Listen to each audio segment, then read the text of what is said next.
Le petit bleu, le petit bleu. Boker Tov. Oh. Problème de caméra ce matin, 3 heures de mise en route par notre ami Adam, que Dieu le bénisse. Bezrat Hashem. Amen. Amen Aminette. On est aujourd'hui jeudi 6 du mois de novembre et nous sommes le peut-être 20, je crois. Le 13. Le 13. Zoura, Yud Gimel. Yud Gimel. Marche Rejan. Aujourd'hui, on va se plonger très rapidement dans la paracha de la semaine, parce qu'il y a beaucoup de sujets à développer, qui sont aussi très d'actualité, comme on va pouvoir le constater, Bezrat Hashem par la suite. Et sans plus tarder, d'abord on ouvre avec Rabbeinu, même si on ne fait pas encore nos halachot, on se vengera la semaine prochaine pour un peu plus d'halachot si Dieu veut. Et on voit ensemble ce que nous enseigne ici Rabbeinu. On dédira ce shiur pour Bezrat Hashem pour l'élévation de l'âme du Rav Azimov, donc qui nous a quittés. Que Dieu repose son âme. Une bonne réfoua shlema pour Pinchas ben Avraham et tous les malades d'Israël, y compris Moratimi. La réussite de nos amis Cohen, Jérémy, Stanislas, Padjouski, et Jacques Serror, Atoun, Audrey, Bezrat Hashem et tous ceux qui nous soutiennent et qui nous mettent chaîne, sans oublier bien entendu Stéphane, Fitoussi.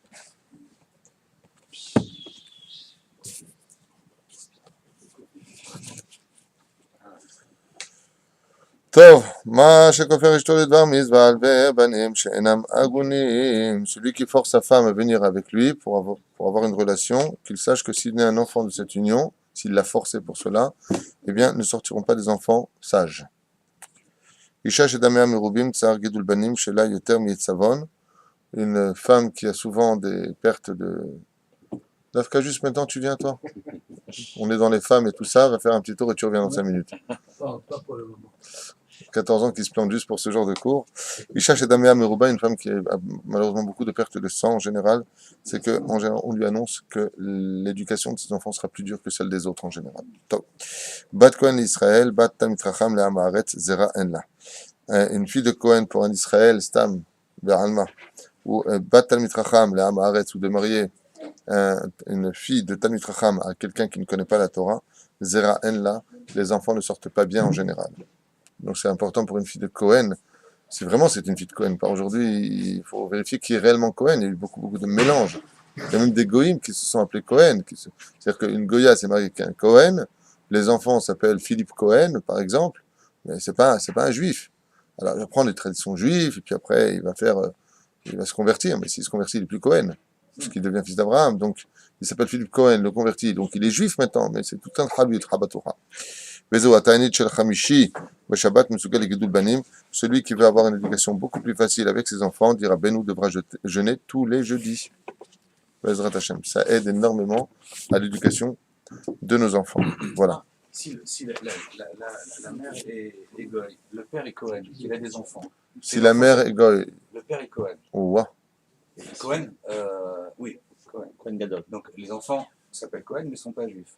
Qui eux se remarient avec une juive. Les enfants sont juifs et Cohen. Non, ils ne sont pas Cohen. Ils sont disqualifiés de la Kimouna, les Gambrés. Il n'y a plus de Cohen du tout. C'est là. On retourne Bezrat Hashem dans Parashat Vayera, Parashat Hashavua, Lamazet Sahaka Sarah. Pourquoi est-ce que Sarah, Bémet, rigole? Les Chachamim nous disent que Sarah est prophétesse d'un niveau bien supérieur à celui d'Abraham Avinu. Une fois de plus, les femmes l'emportent sur les hommes. Dans la paracha de la semaine, on voit ici, qu'on verra plus tard, Shema Bekol Sarah, écoute la voix de Sarah, Abraham, tu n'as pas le même niveau. De là, une personne doit comprendre et savoir quelle est sa place dans la société. Quand tu n'as pas le niveau de l'autre, tais-toi, écoute-le, et sache t'enrichir avant de donner tes opinions personnelles.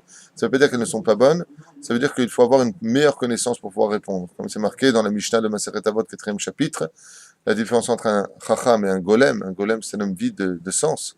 C'est que le golem parle toujours devant le chacham, tandis que le chacham, lui, il parle pas devant celui qui est plus grand que lui.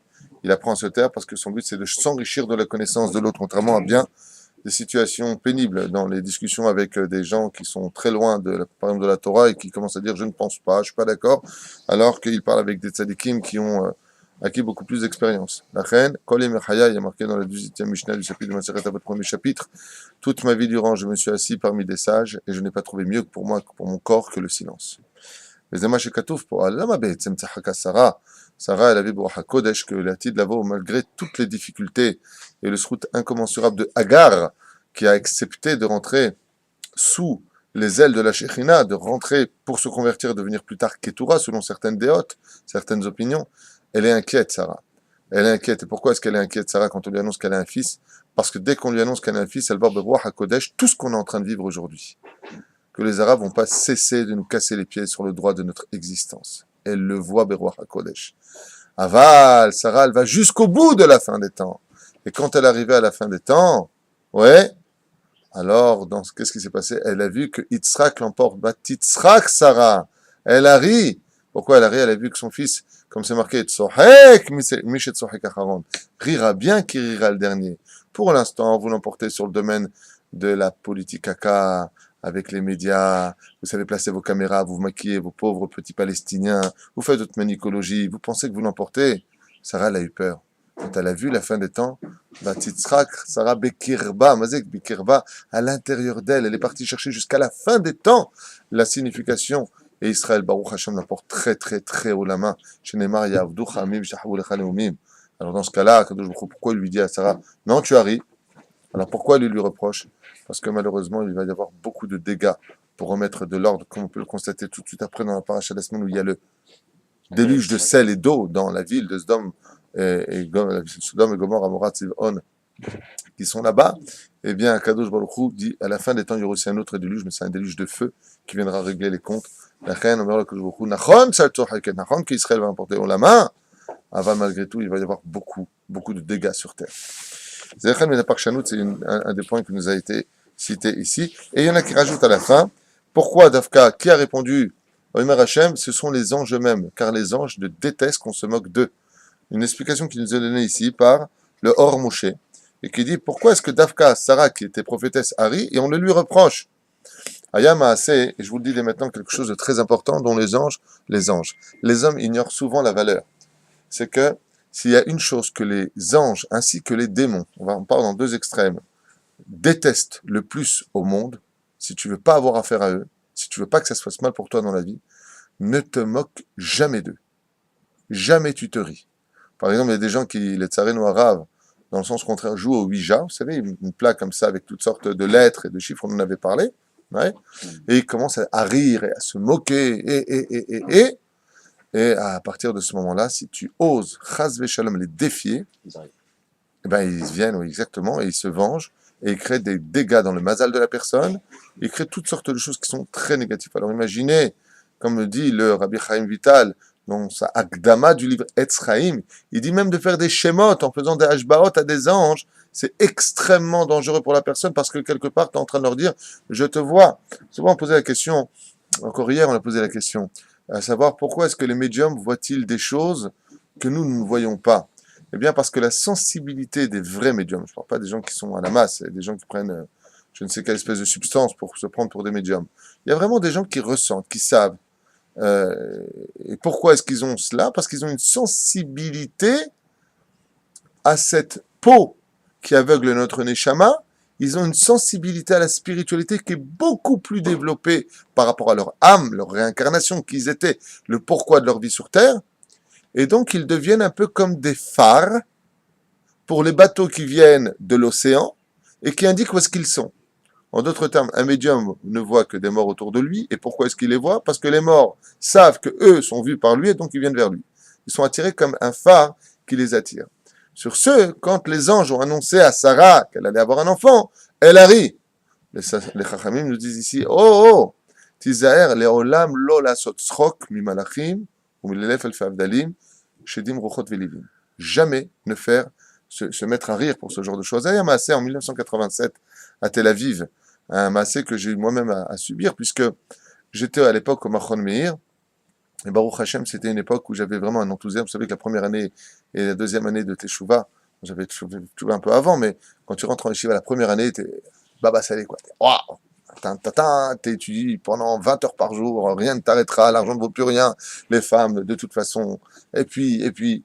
Donc j'étais un peu comme ça, Zoro est arrivé, et donc j'étudiais jusqu'à des heures très tardives. Il était 1h déjà du matin, 2h du matin, et je descends en bas, et d'un coup je vois une personne comme ça qui rentre, un jeune homme de 22 ans, qui rentre comme ça à l'intérieur, et les cheveux dressés, il me dit comme ça, où il y a un Mekoubal, il me faut un rab, il me faut un rab. Je dis, qu'est-ce qui se passe? J'habite à Tel Aviv, il me faut un rab. Je dis, qu'est-ce qui se passe? Il dit, voilà, on était à la maison à Tel Aviv en train avec des copains, des copines. Et puis on a dit, viens, on fait un peu de Torah, on voit ce que c'est la Bible. Et puis on a tombé sur un passage où Noach voit, Rashi dit là-bas, deux anges qui rentrent, deux anges qui sont la fourberie, pardon, et le mensonge, qui sont deux démons, dit Rashi, qui sont rentrés dans l'arche. Et on a commencé à les imiter, on a commencé à se moquer, jusqu'à un moment, il y a un hurlement qui est sorti du livre, un hurlement. On a tellement eu peur qu'on a couru à la fenêtre voir si c'était pas dehors. D'où est-ce que ça vient? Ma copine, elle est partie, mon copain, il s'est sauvé, et moi, je suis resté comme ça à l'appartement. J'ai pris mes clics et mes claques. Pourquoi? Je sentais qu'il y avait une présence négative près de moi, et j'ai couru. J'ai dit alors, il dit, bon voilà, j'ai peur. Je dis, bon.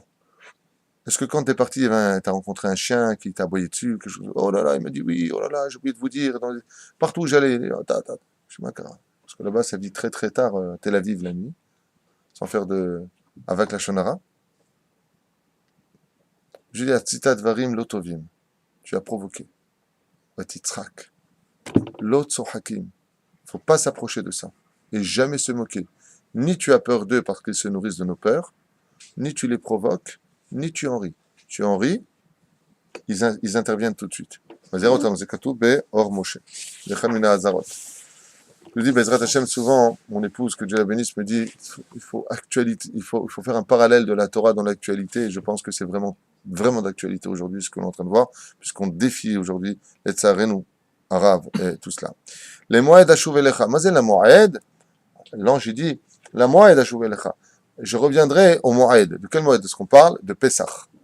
D'accord? Il est né à Pessah, le divin enfant. Yitzhak Avinu alav shalom est né à Pessah. Qui peut me dire pourquoi?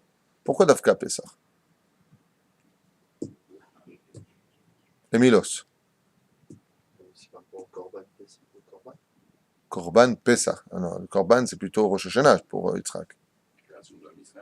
La création d'Am Israël. Donc, explique. Pour la même raison qu'on s'appellera les Bnei Israël à la fin. Non. Parce que c'est le premier jour de l'an. C'est le premier jour de l'an. C'est cela, oui. On va donner une meilleure réponse. Tout simplement pour enseigner que comme Pessah commémore la sortie du peuple juif de l'Égypte, et que nous avions dans le Brit Ben Amétarib de la paracha de Lech Lecha 400 ans à faire là-bas, on vient nous annoncer qu'il est né à la Moed, le mois de Pessah, pour te dire que l'esclavage avait commencé, le décret a commencé de la naissance de Yitzhak. Et donc, le rapport qu'il y a entre Pessah et lui, c'est de dire, Nachon, quand Pharaon il a dit, hey, ça fait que 210 ans que vous êtes là, oh, sur les 210 ans, il a fallu attendre que les tzadikim ils partent les 12 tribus, après vous avez exactement 86 ans d'esclavage et non plus.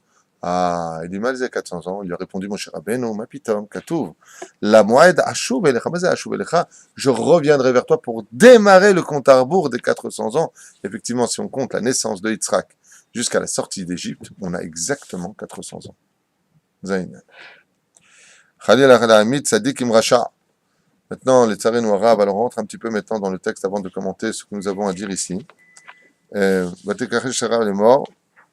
Alors je viens de lui dire comme ça, Abraham, Eyo yeh le goy gadol ve'atzum nivrechu becha ve'yadeti leman lo etzaveh et banav, achav vechule vechule. Tov, vayomer Hashem za'akat Sdom, va'amora rabba ve'chatatam, ki kavda me'od. La Torah nous met en garde ici à propos des cris qui sont montés jusqu'à Akadosh Baruch Hu. De qui est-ce qu'on parle? D'une femme du nom de Yehudit, qui a essayé de faire du bien, et selon la tradition juive, il s'agirait de la fille de Lot, qui a essayé de faire du bien en donnant un morceau de pain à un homme en cachette qui avait vraiment très faim, qui était sur le point de mourir. Qu'est-ce qu'elle a fait? Elle est partie discrètement, s'il ramassait quelque chose, elle lui a sorti de sa manche un morceau de pain et lui a donné. Malheureusement, elle a été vue par quelqu'un, donc dénoncée.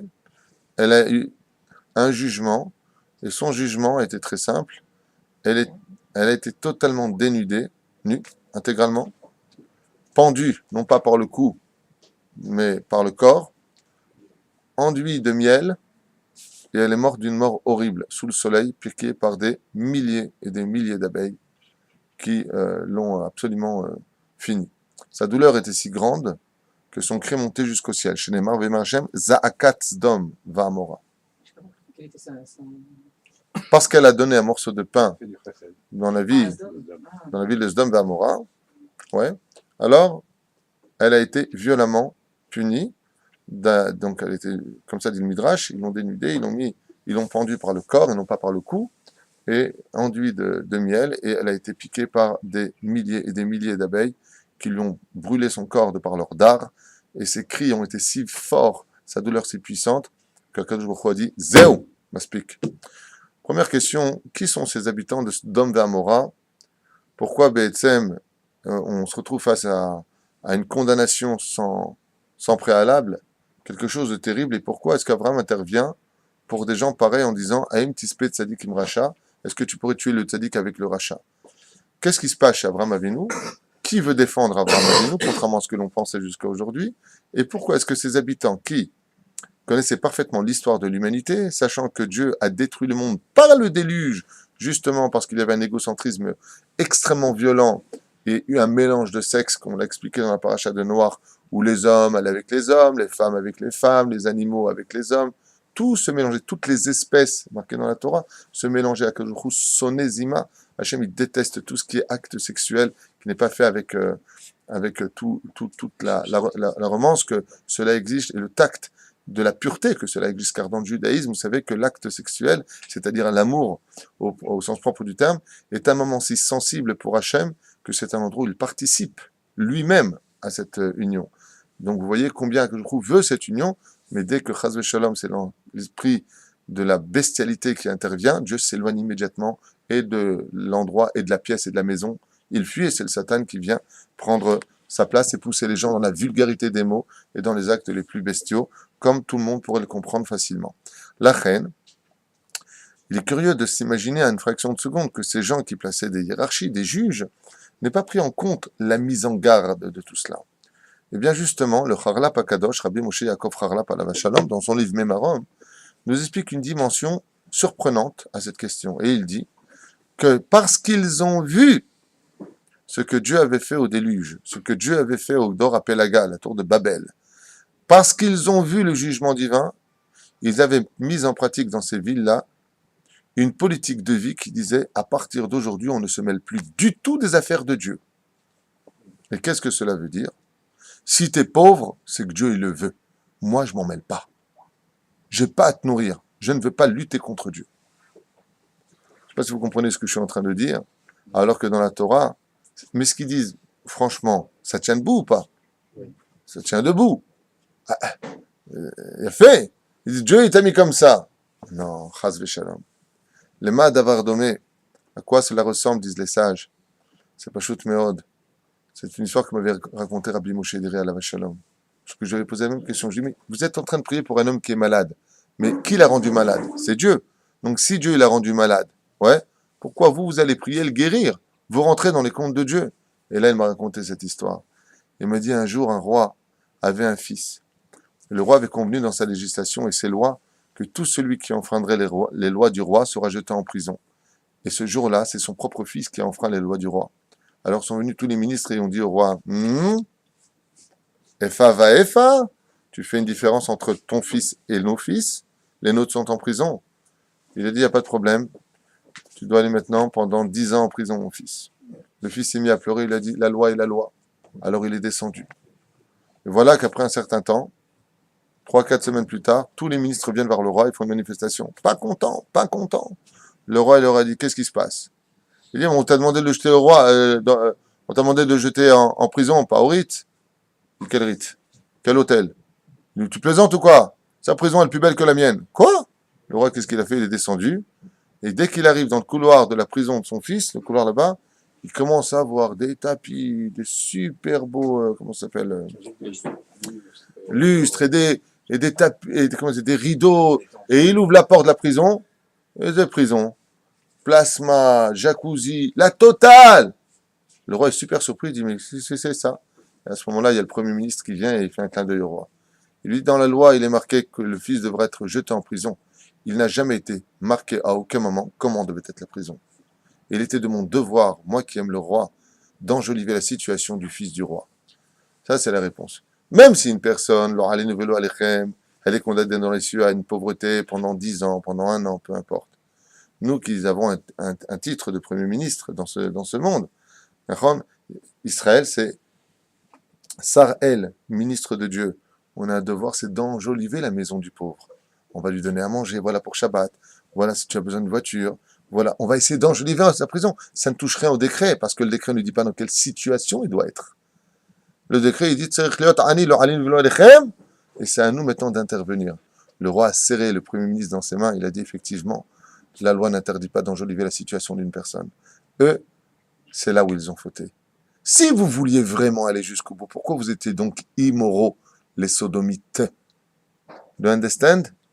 Vous, si vous étiez tellement moral pour Hachem, bonhomar que vous soyez mis d'Atadine, Adasof, on se mêle pas. Mais c'est pas ce qu'ils faisaient, ça allait plus loin que cela. Ils allaient, dit le Charlap Akadosh, dans des dimensions qui dépassent l'entendement humain dans leur cruauté. Contre toute attente, sachez que les habitants de Sodome et Gomorrhe ont été donnés tous les jours de la Tzedaka. Mais leur Tzedaka était particulière. Ils prenaient une pièce et ils gravaient leurs lettres. Par exemple, si moi je m'appelle David Twitou, ça ferait Dalet, tête. Ou DT si vous préférez. C'est là.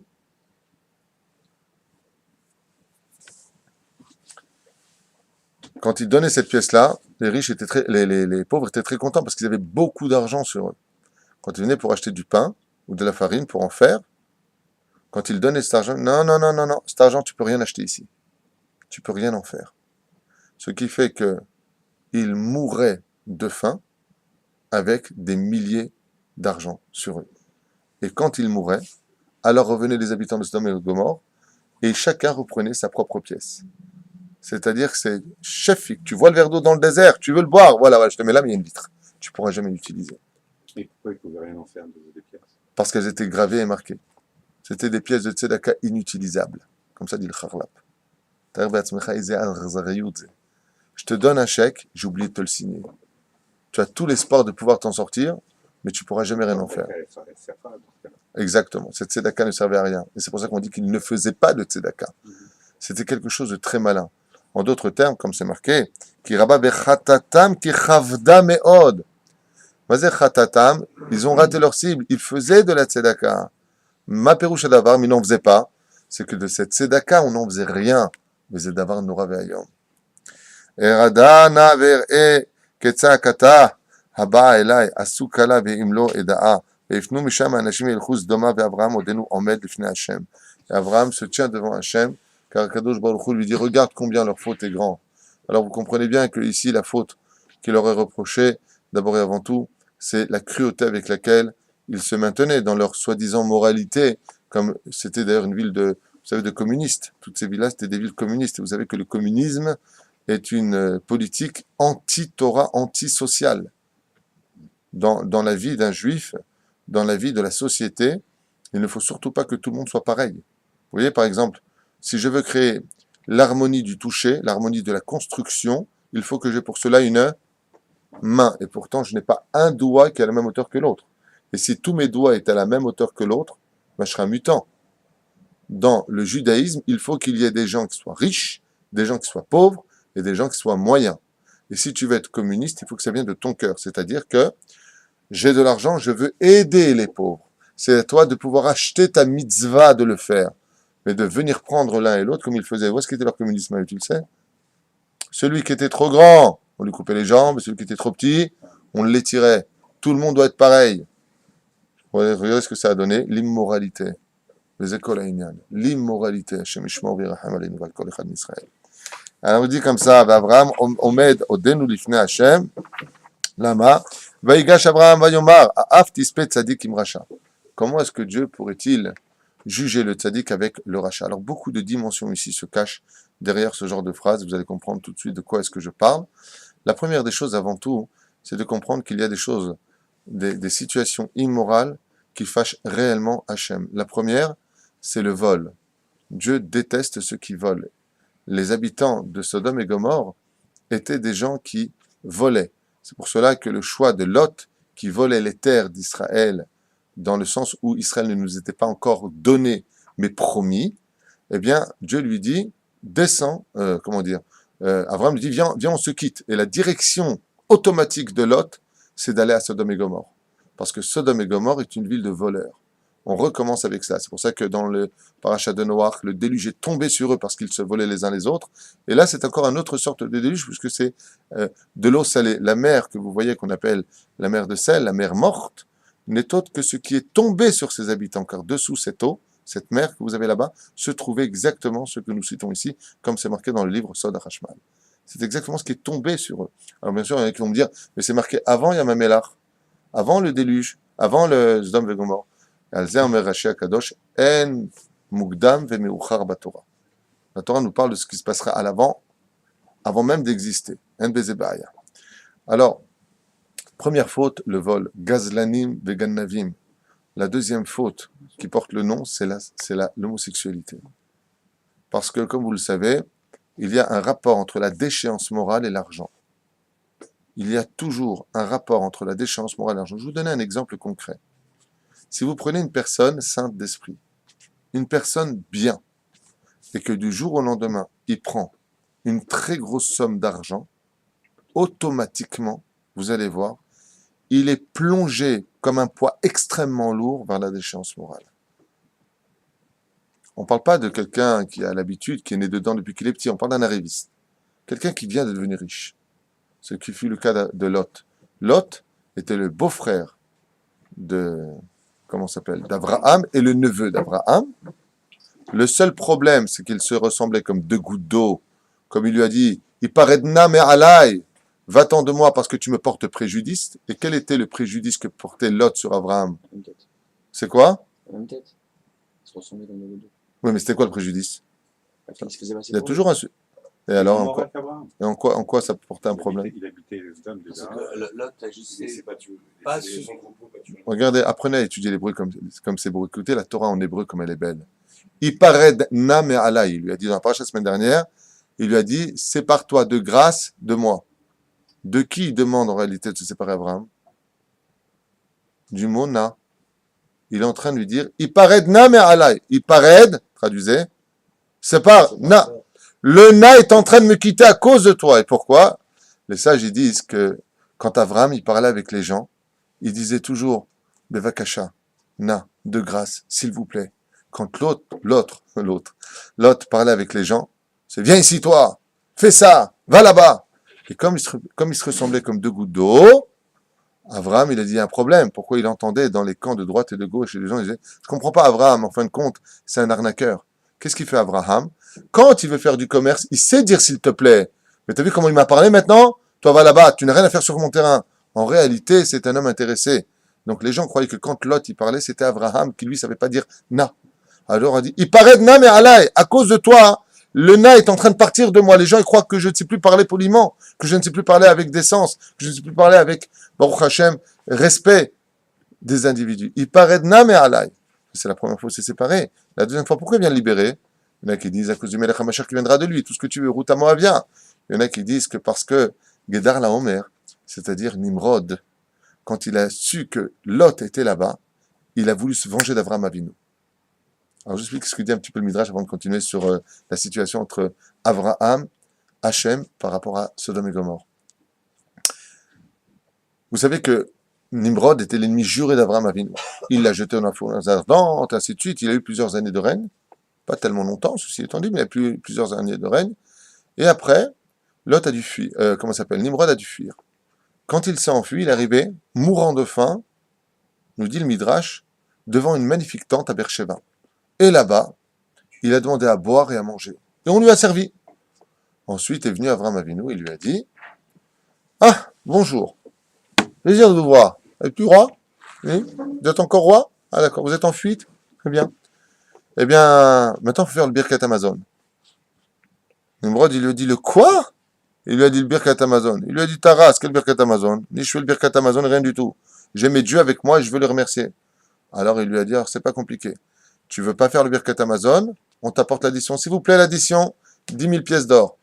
10 000 pièces d'or? Voleur! Voleur! Il dit pas du tout. Je peux demander de t'asseoir, je peux mettre un couteau sous la gorge. Mais de trouver du Coca-Cola avec un couscous poisson en plein dans le désert, ça vaut pas 10 000 pièces d'or, ça quand on est mourant comme toi? Ou tu payes, ou tu... Qu'est-ce qu'il a fait lui? Il a dû payer. Et il a payé tout son argent. Et un dos les boules. Il a juré de se venger. Quand il a su que l'autre qui ressemblait comme deux gouttes d'eau, Abraham Avinu était là-bas juge. Qu'est-ce qu'il a fait croire dans l'humanité?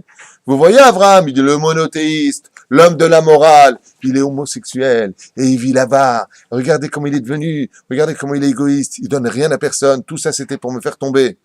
Abraham Avinu, quand il a entendu le Chilou Lachem, il a dit, hop, hop, hop, hop, hop, hop, tout de suite je vais libérer l'autre. Je vais montrer au monde que c'est Abraham qui a sauvé cet individu qui me ressemble comme deux gouttes d'eau, qui l'a sauvé lui, pour ne pas que Chas Shalom, le plan des médias, et comme l'histoire se répète, le plan des caméras, des médias, faussement placés, tronque l'histoire et fasse tellement plaisir à ceux qui veulent la suivre.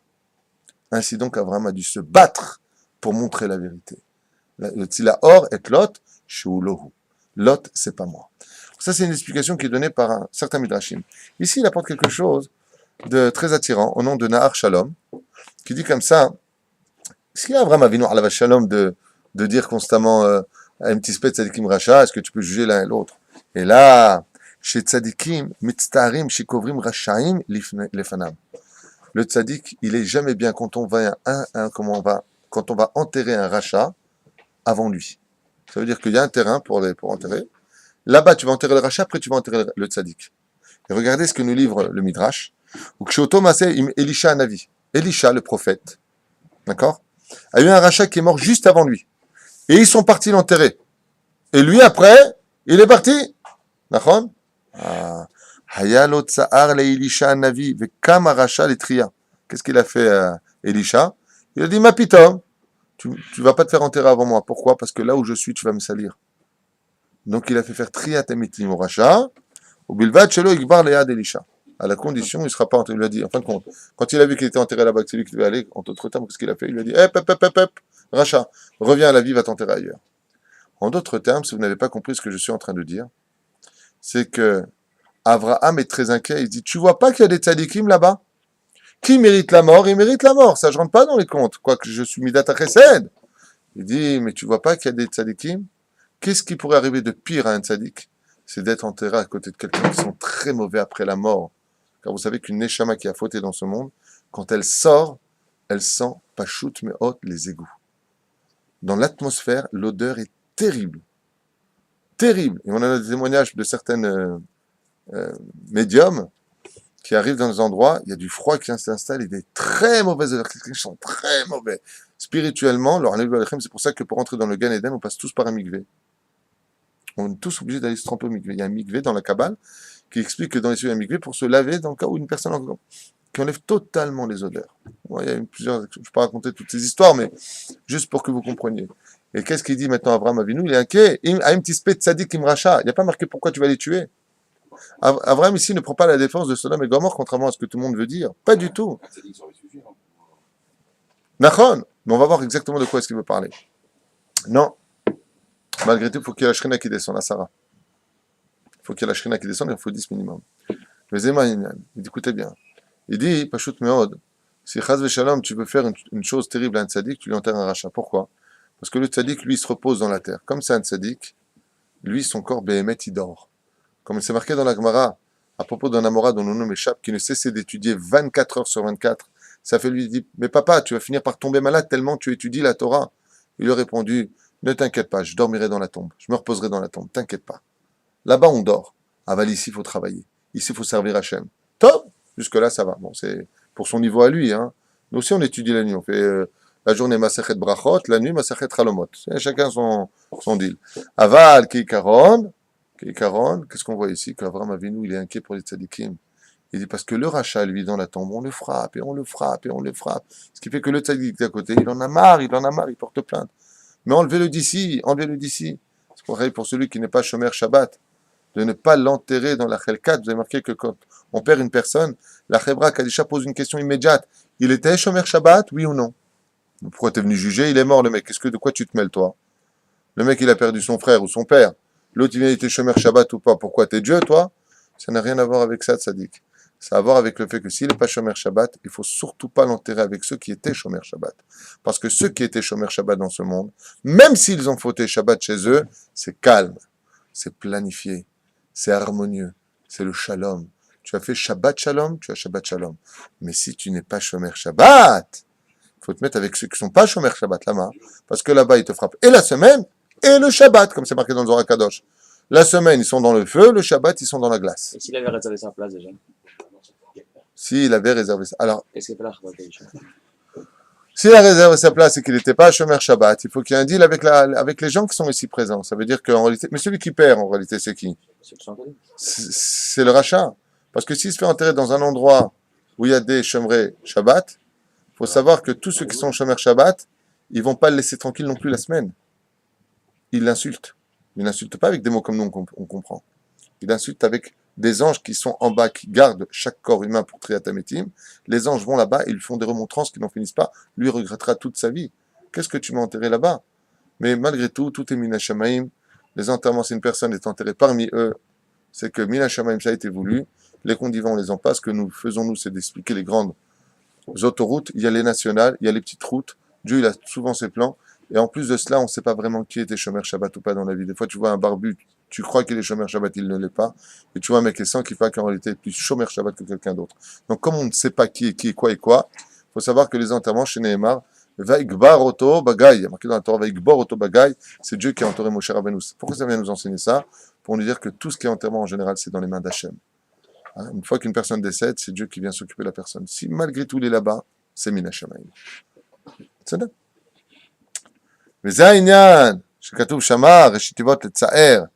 Pourquoi? Il est marqué Léhamit Tzadik Im Rasha. Si vous regardez bien les initiales de Léhamit, ça commence par la lettre Lamed. Tzadik avec un Tzadi, Aim avec un Ain, Rasha avec un Resh. Ça fait le mot Letzaer, faire souffrir.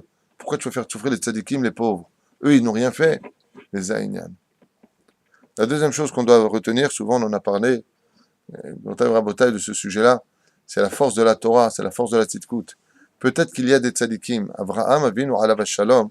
Bon, c'est un sujet que tout le monde connaît, donc on va finir tout de suite. Avraham Avinu alav shalom veut enseigner non pas une histoire antique qui s'est passée pour le déluge. Aujourd'hui, on y va pour soigner nos problèmes de peau, mais nous faire comprendre quelque chose de super important. Comme le dit la Gemara dans Masechet Megillah, qu'est-ce qui définit une ville comme étant une ville? S'il y a un kollel avec 10 personnes qui étudient la Torah, ça s'appelle une ville. Et si tu as une ville qui est immense et qu'il n'y a pas de kollel, ça ne s'appelle pas une ville dans la Torah. Ça veut dire qu'on appelle ça Asara Batlanim. Imken, vous vous rendez compte qu'Abraham, il dit quoi? Tout simplement, combien il y avait de villes? 5 villes, pas 6. Il y avait exactement 5 villes. Donc quand il propose qu'il y ait 50 personnes, tzadikim au début, ça fait combien de tzadikim par ville? 10. 10 par ville. Ça veut dire que pour Avraham Avinu, il est clair que Dieu pardonnera s'il y a 10 Avrechim, 10 personnes qui étudient la Torah, toute la journée dans cette ville. Est-ce que ça peut pardonner la ville? Et Akadosh Baruch Hu lui dit, je pardonne. Et voilà qu'Avraham Avinu, Bassof, il descend 45, 40, 30, 20 et 10. Si je divise 10 par 5, combien ça me fait de personnes qui étudient dans la ville? Une chavruta. Ça veut dire 2 personnes peuvent sauver une ville entière de décrets terribles, malgré leurs fautes. Et ça, c'est l'enseignement de cette paracha. Combien on se doit dans une ville où il y a de la déchéance morale, où il y a des problèmes, de comprendre que le dôme de fer qui nous protège, ce sont ceux qui étudient la Torah, c'est la paracha de la semaine qui l'enseigne. Et s'il y a dit tzadikim, la tzidkout dont fait allusion à Avraham Avinu, c'est pas des gens qui respectent simplement les 7 lois noachides, mais s'il y a de mes élèves qui sont là-bas chez Neymar, va y avoir Avraham im kol nefesh asher asa becharan. Avraham, il est revenu avec beaucoup d'élèves, des milliers d'élèves. Et il dit, mais s'il y a de mes élèves à moi qui sont là-bas, et qui étudient la Torah, est-ce que ça peut sauver la vie, Hachem? Avraham, il est prophète. Pourquoi tu poses la question, Avraham? Avraham pose la question à voix haute, pour faire entendre quoi? Aux générations futures. Regardez ce que j'ai dit à Dieu, le créateur du monde. Et regardez ce qu'il a répondu. Ba'avuram eslahlem. Pour eux, je pardonnerai. Pour te dire, la force de la Torah n'est pas dans notre armée, ni dans notre police, ni dans notre sécurité. Si l'immoralité, chas shalom, crie haut et fort devant le trône divin, ce que vient voir Hachem, c'est, est-ce qu'il y a un kollel dans cette ville? Est-ce que vous avez le srout de vivre par rapport à eux? Alors, ne l'oubliez jamais, ce n'est pas vous qui soutenez un kollel, c'est le kollel qui vous donne la vie. Et c'est lui qui vous soutient. Kol tov.